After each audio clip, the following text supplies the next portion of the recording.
Sa lungsod ng Biñan, Laguna. Alam nyo, ito na po yung part 2 ng pamamahagi ng mga wheelchairs ni Mayor Len Alonte. Ito po yung regalo niya sa kanyang mga kababayan, sa kanyang pong kaarawan. At hindi lamang yan, ang ganda na pong ngumiti ng ating mga kababayan sapagkat niregaluhan po sila ng pustiso ni Mayor Len Alonte. Aming ipakikita sa inyo ang paglilingkod bayan ni Mayor Len Alonte sa mga kapuspalad nating kababayan na may kapansanan at higit sa lahat sa kapakan at interes po ng mga kababayan sa lungsod ng Biñan, Laguna. Mayor Len Alonte. Bahagi pa rin po ng inyong pagbibigay sa panahon ng inyong kaarawan. Nagulat sila nanay dahil birthday nyo. Kayo daw po nagbigay. Magandang gabi sa lahat ng nanonood ng Gabay at Aksyon at talagang nag-iintay sa'yo, Tita Rose. Ang dami mo ng fans. Maganda tong ginagawa nyo po. Nagbigay po kayo ng mga libreng pustiso. Oo, in celebration din yan. Siyempre nga ng ating birthday. Dahil alam mo naman malapit na malapit sa puso ko ang aking mga minamahal ng mga kababaihan dito. Yung members ng Kababaihang Unlad Binyan. Pinili namin sa mga iba't ibang barangay yung mga nangangailangan talaga ng pustiso na hindi afford makapagpagawa. So, nabigyan namin sila ang title ng aking programang Kislap ng Ngiti. Gusto natin ma-empower ang mga kababaihan. Say ko makakadagdag sa confidence nila yung mga bagong ngipin. Kaya kahapon talagang ang mga ngiti nila ay sobrang nakakataba ng puso. 100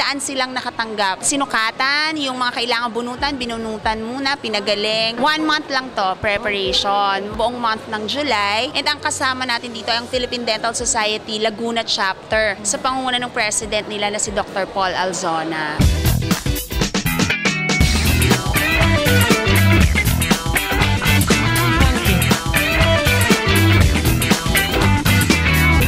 Nililinaw namin na ito po ay mula po sa inyong regalo sa inyong puso at hindi po ito pondo ng city government dahil ito ay bahagi ng birthday celebration. Iniipon ko yung sweldo ko mula January hanggang July. So yun yung ginagastos natin para sa July na birthday ko nga. Ako mismo ang nag-purchase dahil meron din tayong sineselebrate na Disability Week Awareness. Ito na rin yung parang share ko naman sa government na para hindi na magastos ng DSWD yung kanilang pondo for Disability Week. Ito na yon. Walang gagastusin. Kesa maggastos ang government ngayong linggong to, ay idadagdag na lang yun sa Senior Citizens Week in October. Half ng 37, the last time yata, yung 17 lang yung last, so 20 ngayon. Gandang hapon, Mayor. Maraming salamat na lang sa inyo. Pinagkaloob niyo po sa aking wheelchair.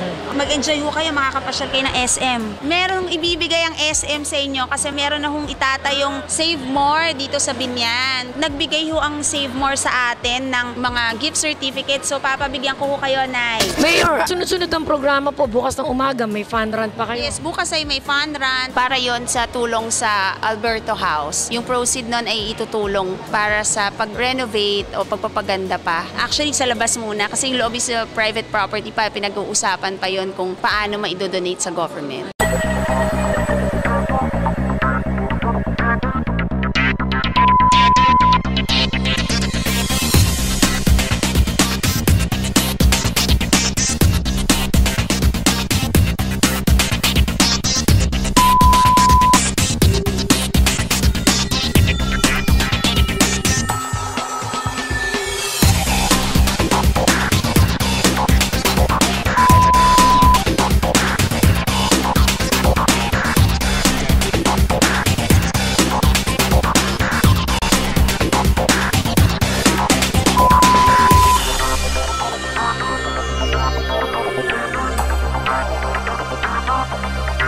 Yung tree planting ho ay dito sa South City Homes. Ang kapartner naman natin dyan ay ang Thursday Club. Mostly mga PNP officers po. Sa gabi may concert po tayo. Uunahan na natin yung Ghost Month. Kasi sa linggo, Ghost Month daw eh. So kailangan tayong magsaya ng Saturday para itaboy-taboy ang mga bad spirit. Para yung mga kabataan natin ay makarelax din naman. For free yun. Happy birthday, Mayor. Salamat po.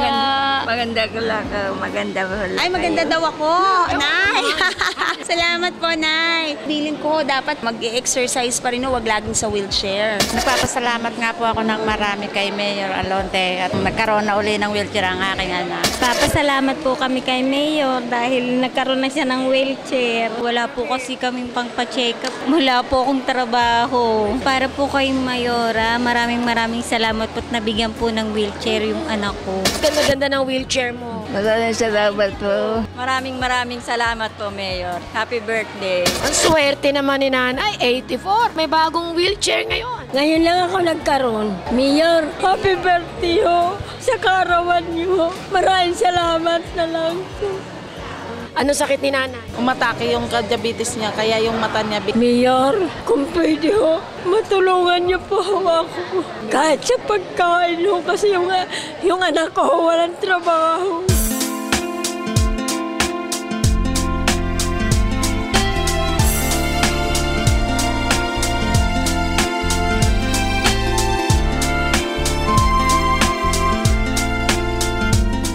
Ngayon po nandito ang Red Cross Laguna Chapter. Binyan. This is a plaque of recognition to our Honorable Mayor Lenlen Alonte for her genuine volunteerism, wholehearted cooperation, financial and manpower support extended in the conduct of voluntary mobile blood donations in the city of Binyan, Laguna. Given this plaque July 2011 from the Cultural Center of Laguna, Santa Cruz. This is signed by our Chairman Blood Service Committee, Cerilla D. Horbina, Jaime B. Nangcha Aching, Chairman Committee of Awards, our Chapter Administrator Rodeli C. Cabutin, and Sir William Nangcha, ang Chairman Board of Directors. Thank you very much po. Very active ang Binyan kasi magaling si Ate Arlino, ang siyang president ng Binyan chapter ng Red Cross. Hindi dahil syempre sa support nila ay hindi magiging continuous yung ating bloodletting projects dito sa Binyan. So kahit na sa fire, tumutulong sila sa PNP and sa atin dito sa city government ay talagang very active ang Red Cross. Nagpapasalamat ako sa kanilang support. Kaya naman isang katok lang nila, kahit isang text lang, hindi ko pwedeng pabayaan at hindi ko pwedeng tanggihan. Hindi ko ina-expect na bibigyan ako ng plaque of recognition kasi sabi ko nga pag nagbibigay naman tayo hindi natin ina-expect na i-acknowledge o ano, pero ganun pa man ako'y tunay na nagpapasalamat and I sincerely appreciate this recognition na binigay sa akin ng Red Cross. Katulong po niya kami, kabalikat niya kami sa lahat ng project niya. Nandun naman po kami, hindi man kami nakasuot ng Red Cross, lagi kami nasa kanyang likuran. Lagi po niya kami sinusuportahan na wala po siyang sawang sumusuporta sa amin. Totoo po yung sabi niya, isang text lang. Kahit nasa kabilang daigdig siya,